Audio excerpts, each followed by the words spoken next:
My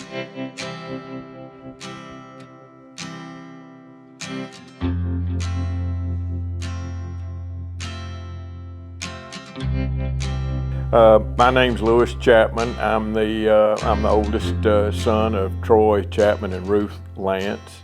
I was born September 7th, 1951, and in Murphy, North Carolina. Our heritage, our Chapman heritage, began in that we know of in the late 1700s in Alexander County, North Carolina, Taylorsville. I've got to give, I need to give a second cousin of ours, Dale Elliott, credit for he has done most of, if not all, the research. He just sparked an interest in me, and that's where where I picked up an interest from him.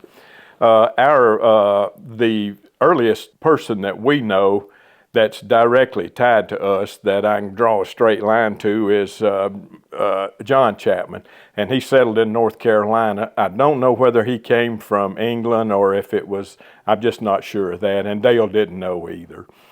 He was murdered, as the story goes. I don't think he had a real good disposition either. He was murdered in 1795.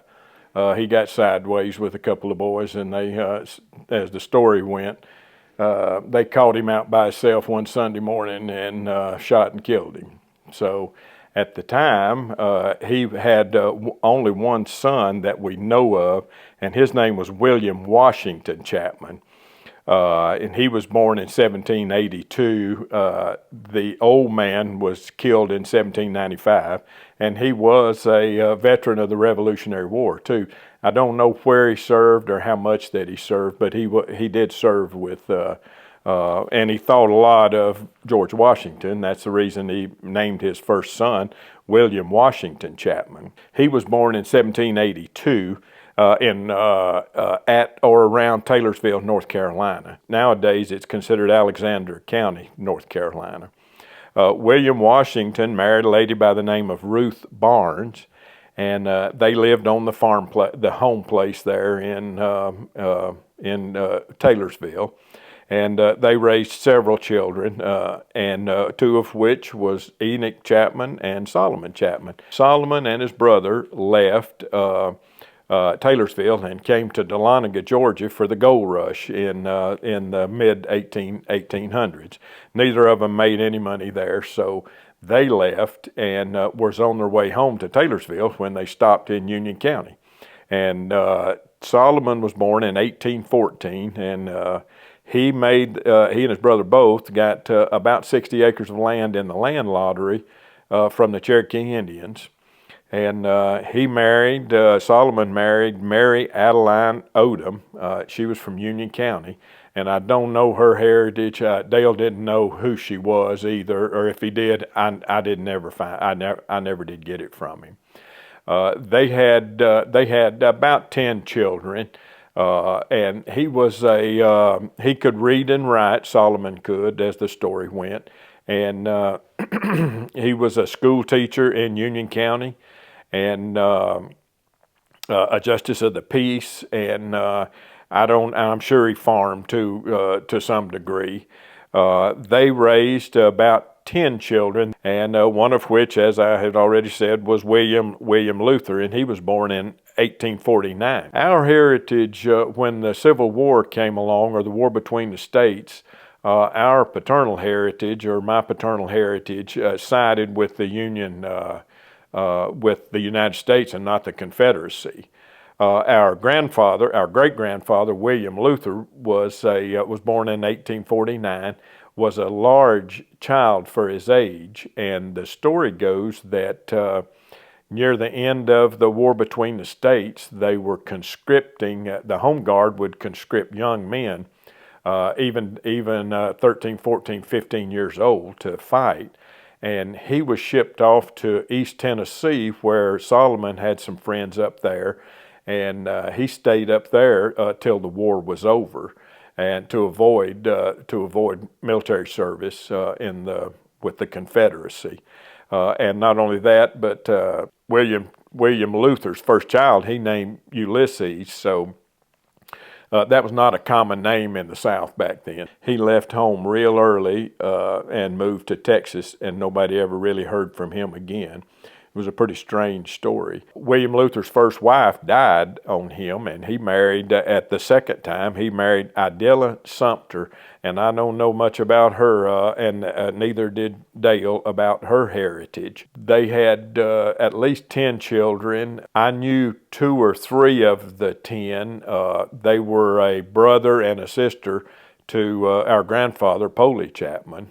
One of them was Robert Chapman, who was the youngest of their family, William Luther's and Idella Sumter, and he lived up until the mid-'80s.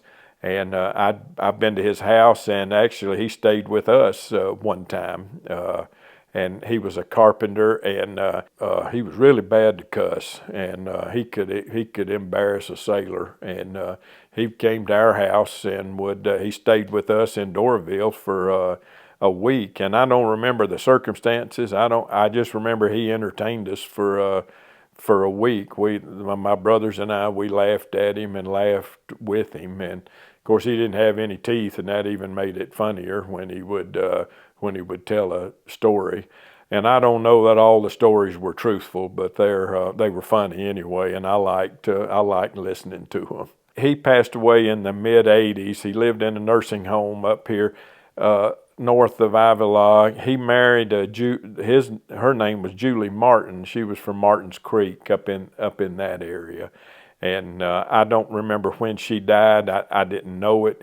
I don't remember when she passed away, but I'm satisfied they're both buried in or around Martins Creek. There was a second son that I knew. John Chapman was his name. This was Polly's brother. I knew him. I saw him one time, and he had a pretty. His reputation was that his moral fiber wasn't all that great, and that he moved to California, and he was in the sawmill business also. And he moved to California and lived and died his life out there. He didn't come back. He had married a Conley lady from Ivy Log, and they're both buried out there. I knew 2 of their sons. That was only 2 of William. They would have been my great uncle. That was the only 2 that I remember seeing. They were younger than Polly. Polly was the oldest of the children. I vaguely remember an aunt, Polly's sister, that married Jim Elliott. I just vaguely remember her as a child. He was dead before I was ever born. William had about 10 children, as I said, and then one of those was Polly Chapman, which that's what he was called, but his actual name was Lewis Napoleon Chapman, and he was born in 1876, and he didn't marry until later in life, and he was 46 before he ever started having children. And he married Queen Esther Henson from over on Gumlog. And they married and began to have children immediately. They couldn't afford to wait long because she was in her middle 30s and he was 46. But our grandfather was in the sawmill business, and Polly, as he was known, and Queen had 5 children, the oldest of which was my father, which was Troy Napoleon. He was born in 1922.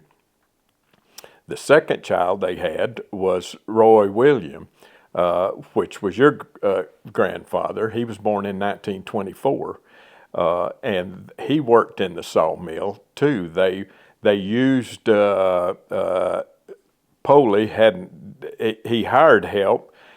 I had known a couple of them that worked for him. Carl Deaver was one of them, and but he relied pretty heavily on Uncle Roy and Troy. Troy never did take to the sawmill that much. He didn't really like hard work, that physical work. Uncle Roy had a reputation of being there was generally 4 people. It took 4 to run the sawmill: the sawyer and he had to have an assistant, and the off bear and one other, and I can't remember exactly what it was, but Uncle Roy was a sawyer, which was the you had to have a little bit of initiative or talent, and I don't think Troy wanted any initiative or talent. Uncle Roy was more mechanically inclined and just liked work better than Troy did. So, though Troy was the oldest, he didn't really take to the sawmill business. Business was good for them, and they did real well till the Second World War came along, and it wasn't. And both Troy and Roy had to go off into the service, and not only that, but a lot of the young men in the community, of course, went to the service. Well, this starved Poley of labor, and at this point, he was getting close to 75 years old. So, for practical purposes, the Second World War put him out of the sawmill business. He just didn't have any help, and with Troy and Roy, you didn't have to pay them a lot. He gave them room and board, but they couldn't quit, and he couldn't fire them. So when the war came along, it sucked all of his labor out, and the labor pool was gone. To the vast majority in the community was gone. So Poley was pretty much out of business then, and he passed away in 1956 with a heart attack. He died over here on the creek. They got him to Murphy. The hospital was at Murphy. They got him there, but he didn't. He was too far gone by the time they got him there. In the meanwhile, they had 5 children. Troy was the oldest. Roy was the second. Aunt Idalou was the third. And Uncle Jack, or his given name was Buell, but he on his own changed his name somewhere along the line, because it's Buell Boyd Chapman was his given name. So he changed it, and then the youngest one was Aunt Dorothy, and she was born in 1931. So that's when the last time they had children. All of them eventually left Union County, but have come back and gone again.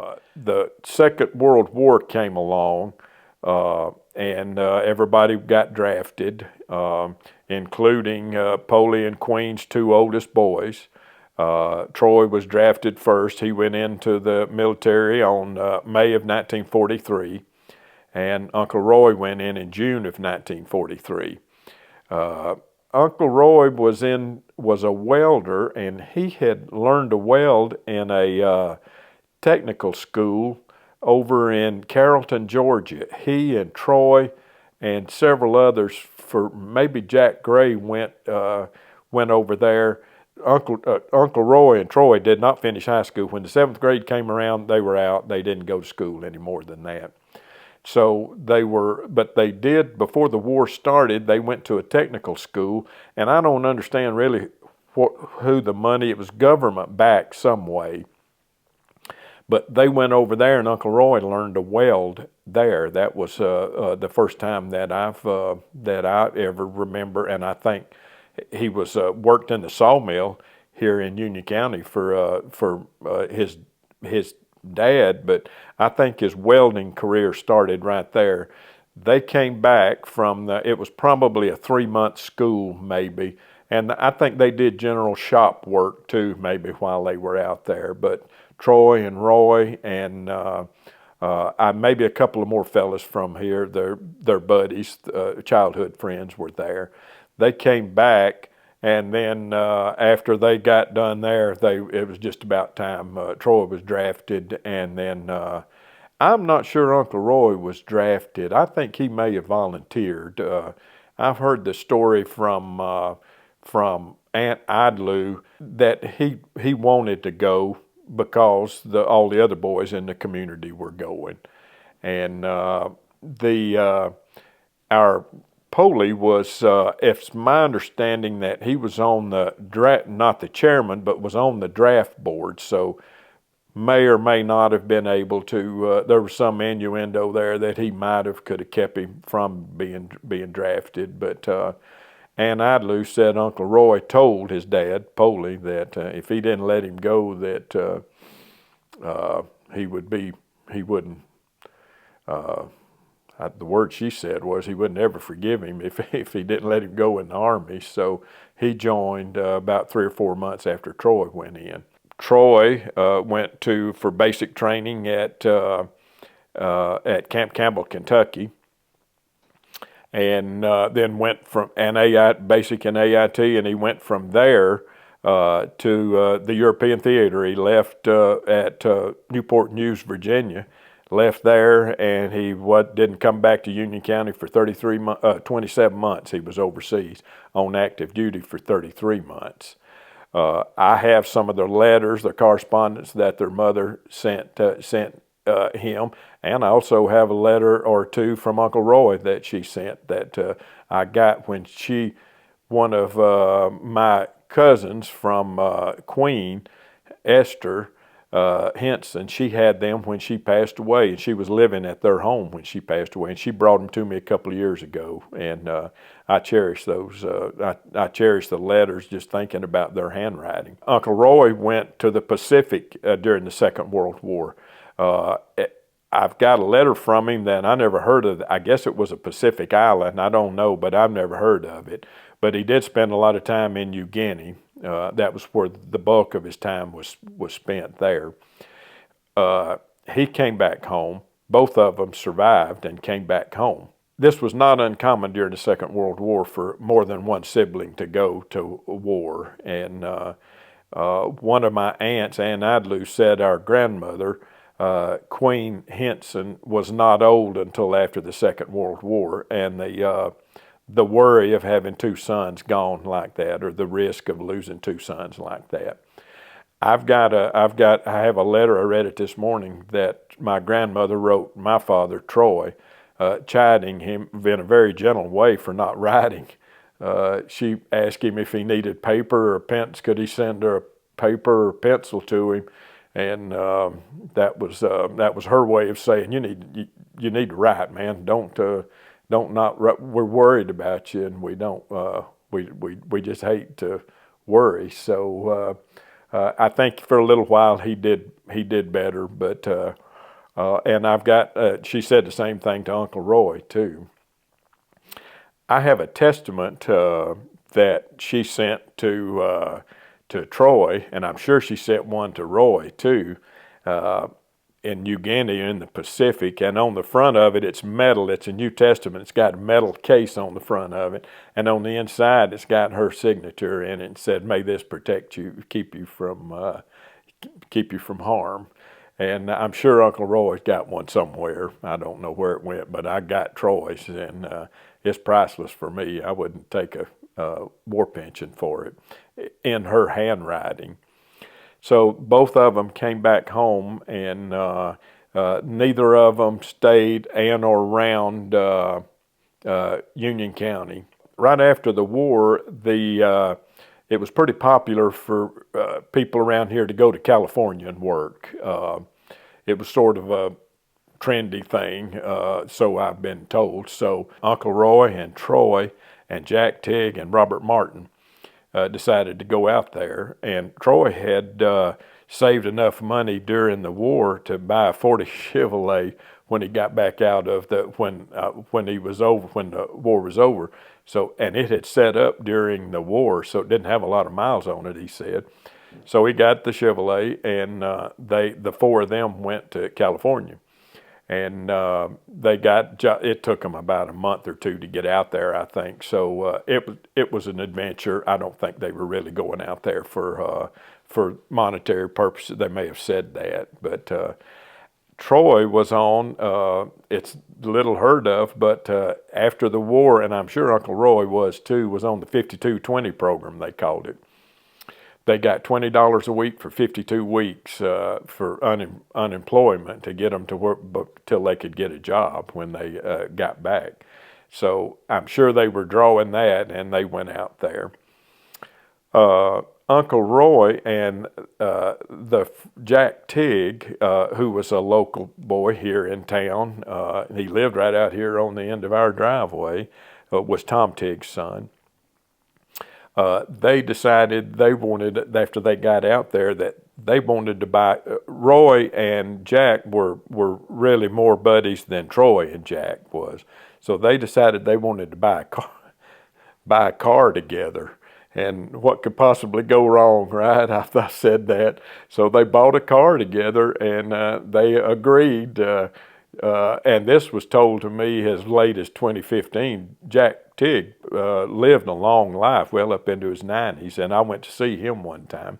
And they bought a car together, and they had agreed on if they couldn't get along, if they couldn't get along with it, they were going to sell the thing. They didn't want it to come between their friendship. So he said they didn't. They never fought over it, but they decided they wanted to come back to Blairsville then. And Jack Tigg and Uncle Roy sold their car, and they bought motorcycles. And one of them bought a Harley, and one of them bought an Indian motorcycle. So they rode them around. They worked in the oil fields, by the way, out there. They worked for Bell Ridge Oil Company. I remember, I've been out there. They worked there, and so they decided to come home. They were going to ride their motorcycles home, and they started out with them, and they got as far as Dallas, Texas, and Uncle Roy laid his motorcycle down in some gravel and skinned it all up, and they had leather on, so it didn't skin them, but they had to have it fixed. So we found a place to get it fixed, and they had to wire home. They didn't have enough money to get it fixed, according to Jack Tigg. So they wired home, and our grandmother, somehow they got money out there to them, but they didn't have anywhere to stay. They just barely had enough money for Uncle Roy to get his motorcycle fixed. So the first night they stayed in the Dallas jail. They let them, the jailer, the sheriff let them let them spend the night there and fed them the next morning. And he said, "You got to go, man, boys. You got to. I can't let you stay any longer than that."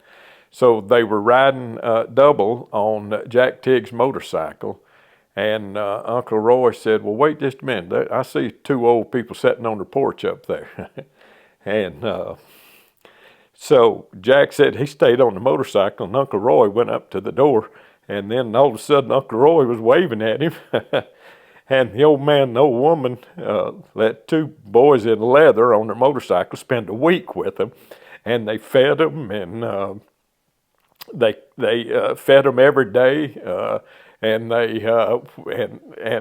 Jack said, these were Jack's exact words, that Uncle Roy entertained them all week while they were there. And Uncle Roy was comical too. He could, without being. He was just funny just to listen to him talk, or he was for me anyway. So I could see him entertaining the old man and the old woman. And Jack said they stayed there so long, when they left, the old woman cried when they when they left. So they got their motorcycle fixed, and they eventually got back home.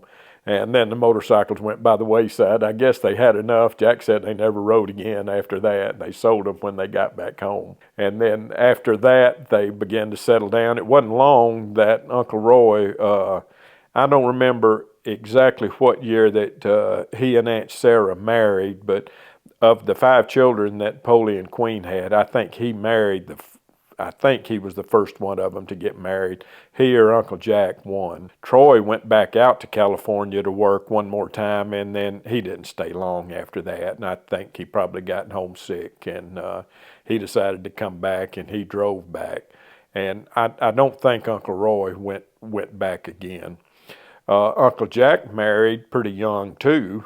He married Pauline Floyd, and they had my oldest cousin, David. He was born in 1949. So Uncle Roy and Aunt Sarah were married for 2 or 3 years before they had any children. And then Becky was born in 1952. And then several after that. For about the next every couple of years, I think one was born. Our grandmother, paternal grandmother, was Queen Henson. She had a stroke when she was about 70 years old, a debilitating stroke. It paralyzed her right side, and she couldn't, she was crippled at her arm, her right side, and her leg. She couldn't walk very, very well, and she couldn't write at all, and she had been a teacher, so she taught herself to write with her left hand, and did a pretty good job. It had a lot better than people that were writing with their good hand. So after Polly passed away, though, she moved to Decatur, Georgia, with Aunt Idlew and Aunt Dorothy. And then she would go to our house. She would come to our house in Doraville. She would stay with us for a month. And then she would go to Uncle Jack's and stay for a month or so with them, and just make a circle around. And we loved to see her. My brothers and I loved to see her coming, because, man, she would bring a truckload of candy with her, and chewing gum, and she didn't fuss at you about eating candy or anything. She would give you all she wanted. And she lived to be 74 years old, and she died March of 1963. And she's buried here at Union County too. She was a Henson, but she's buried next to her husband, L.N. Chapman. So then after that, my family, Troy and Ruth, set up household in Doraville, and Doraville, Georgia, and they finished raising their family there. I have two siblings, Alan Chapman and Brian Chapman. One lives in Claremont, Georgia. Alan does. One lives in Hilton Head, South Carolina. Brian does. Uncle Jack had 5 boys. 3 of the 5 are still alive now. And Uncle Roy had 8 children, which is your heritage. He had the most of any of the 5 siblings, and I was able to stay with your folks, your Uncle Roy and Aunt Sarah, in the late '60s, and I loved being there. Uncle Roy was a lot more laid back than Troy was, and he didn't he didn't worry about the little things, and he just let the rough side drag. And it was fun for me to be around your family, Ben, when Aunt Sarah really didn't have a lot of organization. She didn't have a lot of rules and regulations, so it was an enjoyable time. And then I went to 2 summers to Canal Lake Bible Camp, and the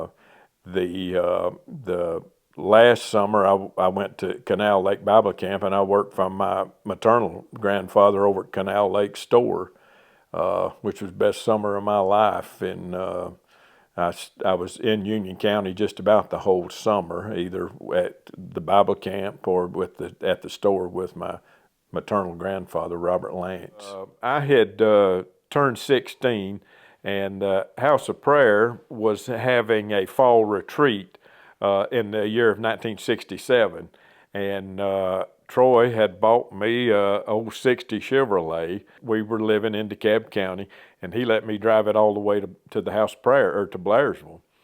So I did, and I spent the weekend. Somehow I spent some time. Can't remember exactly what I was doing at Uncle Roy and Aunt Sarah's house, but they lived out on Fairview Church Road, and the driveway was a little rough. It wasn't wasn't a real good driveway. As a matter of fact, Troy, when we would go visit them, Troy would stop up on the gravel road. He drove old Pontiacs that were right on the ground, and we'd have to walk from there down to Uncle Roy and Aunt Sarah's. Well, I was going with one of the kids somewhere. I was going out their driveway, and we remembered something that we forgot. So I started backing back down their driveway and ran off into the ditch, and I couldn't get that old Chevrolet out of it to save my soul. And So I didn't know what to do, except I knew who not to call. I wasn't going to call Troy because he'd have been hotter than a $4 pistol, but fussed at me, and so I told Uncle Roy about it, and they had an old Chevrolet there that he went and got a rope for me, and hooked it on somehow. I don't know how he got it, but he got me out of that ditch, and he never told Troy, and I certainly didn't tell Troy I'd backed off in it. And I was stuck so bad that the clutch on his car was burning a little bit. I could smell it and I asked Uncle Roy, what was what's that I smell burning? He said, it's a clutch in my car. I had to ride it to get you out of that ditch. And I suspected he would probably tell Troy next time he saw him, but if he did, Troy never said anything. I don't think he did, but it was a blessing. I couldn't tell him how Troy went out on a limb letting me drive up there anyway, as inexperienced as I was, and so for me backing off in the ditch, he would have been, and it was a deep ditch too. It wasn't just a low spot. It was that old Chevrolet I had, it dropped all the way down onto the back axle is down in it so deep. What do you remember just kind of being around Roy and Sarah's house? What do you remember it being like? It was chaotic times 1,000. It was I don't know a vocabulary to tell you how chaotic it was, but it was I can't really explain it, but I loved being there. Even when Aunt Sarah's sister was there, Yvonne, with her, she had 5 kids, and there's chaos, and then there's really chaos in the summers there. But and you didn't have to sleep anywhere. You could wherever you got sleeping, that was where you slept. I thought that I remember your dad sleeping on the floor one night. I guess there wasn't as many of us in there. If they didn't, this is what I remember the most about Uncle Roy and Aunt Sarah. If they didn't want me there, either one or the other. I didn't have enough sense to perceive it. I always felt welcome there, if that makes sense. I always felt like they, and I didn't know enough to think they had 8 kids of their own, another nephew, or that's probably the last thing they needed, but I always felt welcome. I always felt welcome at their house. Yeah. And I loved when we would come visit on the weekends here, and we would come to my maternal grandparents' house, the old home here. We would stay there, but on Saturday nights, the high point for me was we would go to Uncle Roy and Aunt Sarah's house, and I couldn't wait for that. And we'd stay late. Nobody made the kids go to bed. It wasn't. There wasn't a lot of structure. Matter of fact, I don't know of any structure that there. I mean, it was. I felt welcome, and I looked forward to going on there, and I looked forward to watching Troy and Roy talk about things, and I admired both of them. Wherever they went, I wanted to be around both of them and watching them interact, the 2 boys. And they would tell stories, and I couldn't get enough of either one of them. So the 2 summers that I stayed there, that I went to Canal Lake Bible Camp, was the best summers of my life because of the family connection, and it was chaos. And if Aunt Sarah would have certainly been justified had she ran some of us off, but she let all the boys grow up to shave. I mean, they lived long enough to shave, and I'm sure she was, when I look back on it now, it was, and the same with Uncle Roy. He was always jovial. He didn't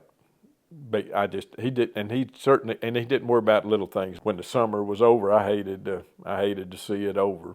And I enjoyed Bible camp at Canal Lake Bible Camp too, yeah.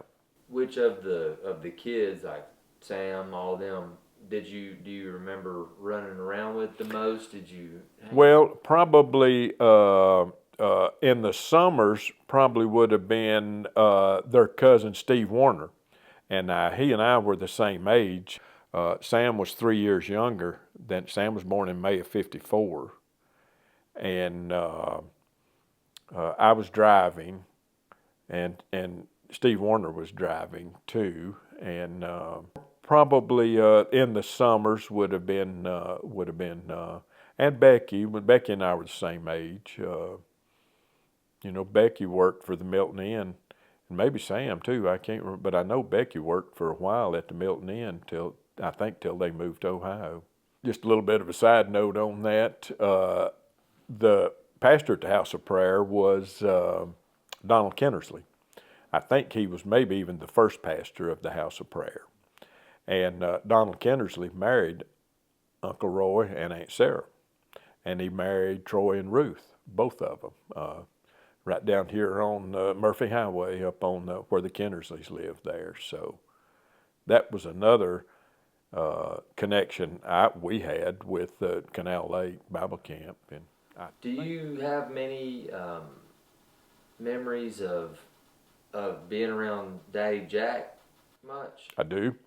Uncle Jack's family was they lived near us when we were children or close, but and I was close with. They had 5 sons, 3 of which are still alive, and one of their second son, and I were just about to the day the same age. I was real close with him all through the years, and Uncle Jack was I always thought he was, and I still do, as cool as the others. I liked being around him. I liked his. He was not a very tall man, but man, he was when he would come on the job or when he around the boys, he was like a Napoleon. He was a general.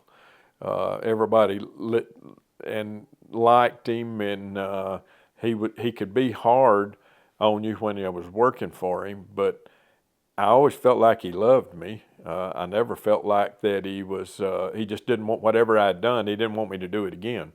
That was all. It wasn't that he was, and he could be pretty blunt. As a matter of fact, he could be real blunt at times.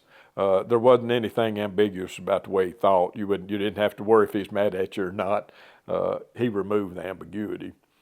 But I loved his. I thought he was cool. He knew things that I didn't. I was amazed sometimes that he knew. He never, as far as I know, he never went back and finished high school. I never really got to ask him, but he may have even left before the 7th grade. I can't remember, but he didn't have a higher education. So, but you would never know it. I worked for him. He was building houses, and this was in middle '80s. I worked for him, and he was. He had built a house, and this was the time when radon gas was. It was in the news a lot. Radon gas was, and so I had heard about it. I didn't really know what it was, and I had. This house we had built, the painter had forgot to caulk a window that was way up on the top story. This particular house, Joe and Tim had roofs for us. They put shingles on it for us, for me. And so all 3 of us were working for Uncle Jack. And so the homeowner was good. We went over there to work in it to the punch list, and I went with him, and or he took me with him. And the homeowner pointed that out, and Uncle Jack said, I remember he took a big draw off cigarette, and this was his exact words. This guy's name was Butch. He did like that, and he said, well, hell, Butch, I left that off so the radon gas could get out. And I remember thinking, radon gas? I thought, I didn't say anything. I scratched my head, and I thought, well, I guess that'll work. And I said, yeah, that was a radon gas. I fell in there with him, and I didn't know what I was talking about from a sack of salt, and it didn't fly. The homeowner didn't buy it, but that was. I think that was one of my favorite stories about Uncle Jack.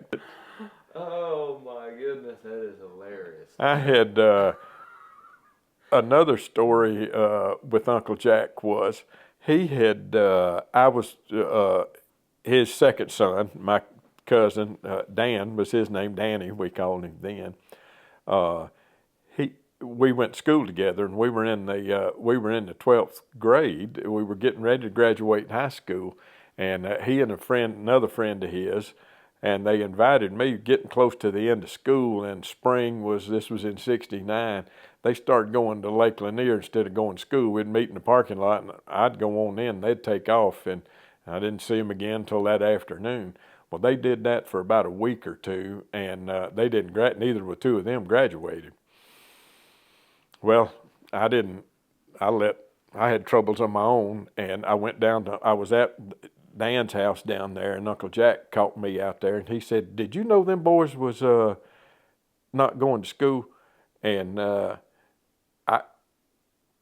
I thought, I don't know what I'm going to say. I could tell he was hot, and I said, "Well, maybe I did. I can't remember." He said, "Yeah, you do. You remember?" And I said, "Yeah, I knew it, Uncle Jack." He said, "And you didn't tell me?" And I mean, he drugged me up one side and down the other. And I remember thinking, well, I scared to tell Uncle Jack. I didn't want to get in trouble. I knew you'd be mad, and I was right about that. He was hot, and I don't know what he told Dan. I never did. I left or something, but he and Dan and I were pretty close, so I saw him frequently. But So now Danny was he your David, David. who's still alive. Yeah, He's David, living Danny, in assisted. David, if you Danny. tell me that crew right there and just Okay. kind They were Uncle Jack's sons. He had married Pauline Floyd, so their paternal or maternal grandparent was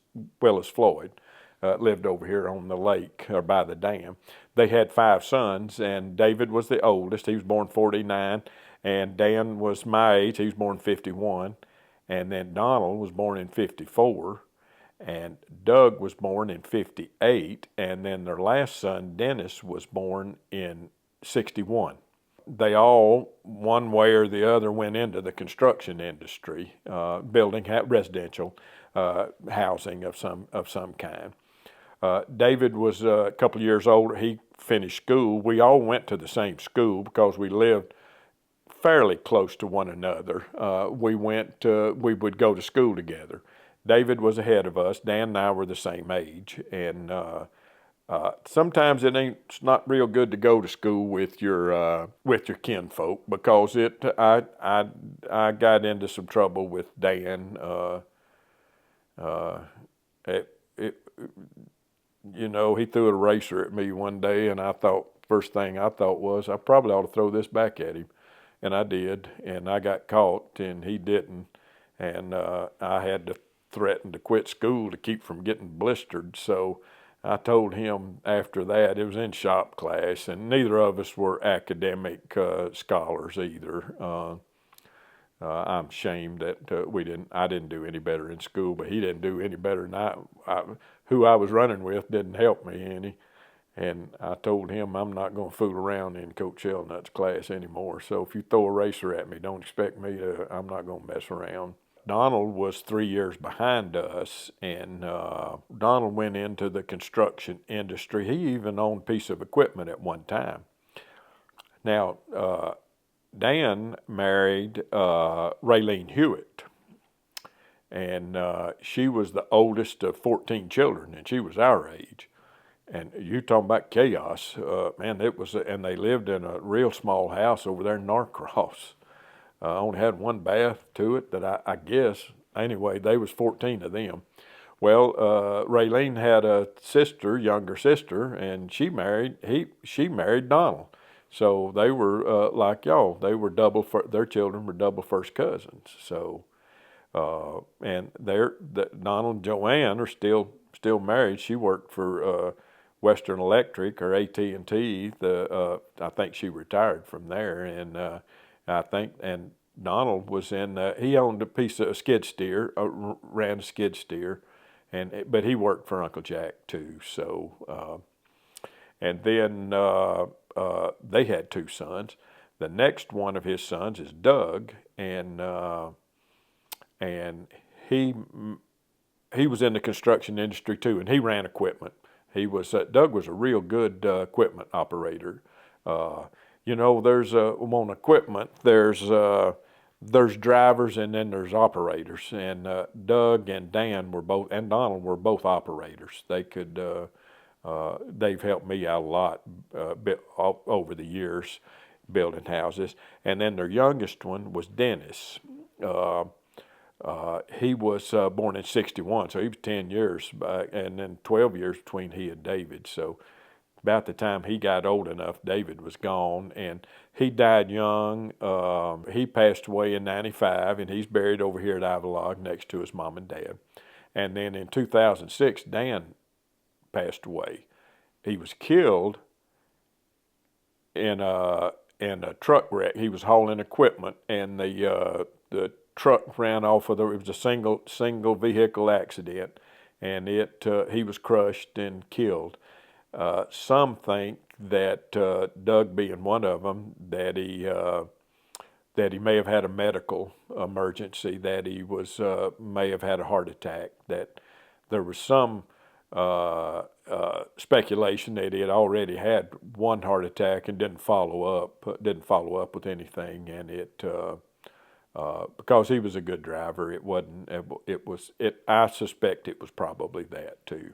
So he died in 2006. So in his early 50s, he was gifted with that being able to operate equipment, and it's hard to explain unless you know what I'm referring to. But he could, and Uncle Jack was an operator too. When he first went from here down to Chambly and Dorville to work, Uncle Jack went to he told me this story personally.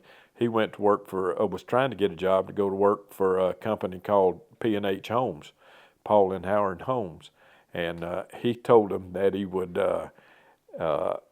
He was trying to get hired on, and he said, told them this, I'll work for you for a week for nothing. You decide whether you want me or not, or I can.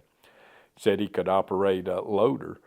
And he said the first day he loaded a dump truck and was backing out and put the bucket down and turned too quick, turned it back around, and it hit a tire on the dump truck. And he thought that he was gone then. He said that'd probably take care of it. And they hired him, and he worked there for about 10 years until he went out on his own building houses. So he was a good worker. And all his sons followed him and pretty much in his footsteps as far as their trade goes. So, all right. So say that again. This was at about 1955. That was 1921. That was on their wedding day. And then that was 30 years later. They don't look real happy, do they?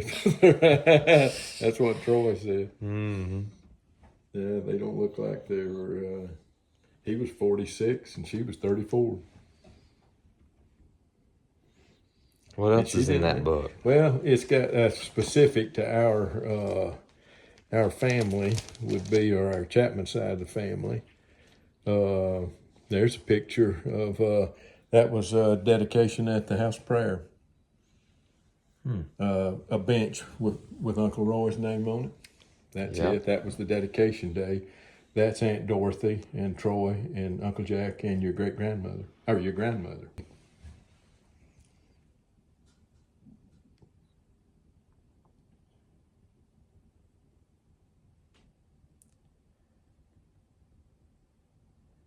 So that's your mom and Yeah, dad that's there. my mom and dad. The reason I liked it with my mom and dad, but that photograph has stayed so clear for 60 years, and I don't know what the difference was. Hmm. I don't even remember where we were when we. I wanted to show you the one of Uncle Roy with his motorcycle too. Yeah.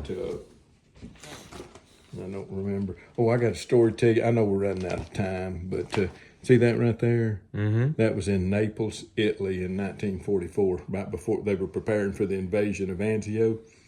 He was a Chapman from Taylorsville. He was kin to us. Wow. We later found out. I mean, they knew it at the time. But Chapman wasn't his name. It was with his mother. He saw his name on a roster somewhere, and they buddied up. Well, they were going to keep in touch. They didn't. He got malaria and was sent home with malaria, and then Troy went all the way through to the occupation army. Man. Hadn't kept up, hadn't forgot one another, and Dale Elliott and Troy and Ruth went to Taylorsville, North Carolina, to just to look around cemeteries because they knew that's where we were from, and it was just an outing for two old people. They went to the courthouse there in Taylorsville, and the clerk said, "I know a man that could help you. He knows a lot about cemeteries around here. He could tell you where some of your..." So, look at that picture. Wow. That's the first time they've seen each other since Wow. since Anzio, Italy. They didn't know whether either of them made it through the war. My goodness. It was, and I asked him about it. And I said, I didn't ever know. Mama said that, and Billy Deaver Elliott said they were hugging down in the cemetery. And so I asked him. I said, I ain't never known you to be a big hugger. And he said, can't explain it. He said it was like somebody came back from the dead. Yeah. And so he wrote on the back of it. Dale took that picture there. He wrote on the back of it, Troy and Donald Harrington. That was his name. Yeah. It's the first time we saw each other in over 50 years since we were in Italy. We didn't know if each other got out of the war alive or not. They've since, both of them, of course, passed away. But Wow. I had that picture that you had to have both pictures really for it to make sense. Yeah. That's Yeah. Uncle Roy right there. Down at the, I guess down here at the creek. Yeah. Maybe somewhere. I don't really know. I don't know who the others are. Troy's not in it. Yeah. That picture right there. I'm 99% sure that's your grandmother, Meeker, or Aunt Sarah. That's man. Yeah, I think it is with Troy. They all sort of ran together, you know. Yeah. Even Yvonne ran with them. They were both older. It looks just like him too. Mm-hmm.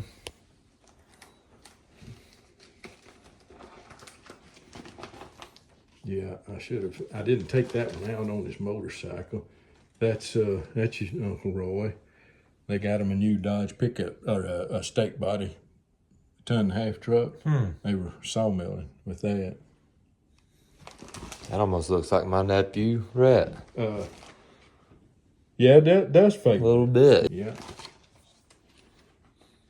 Let's see. There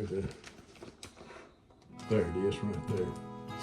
Let me take that out. That's Uncle Roy on his motor. He's getting ready to come back home.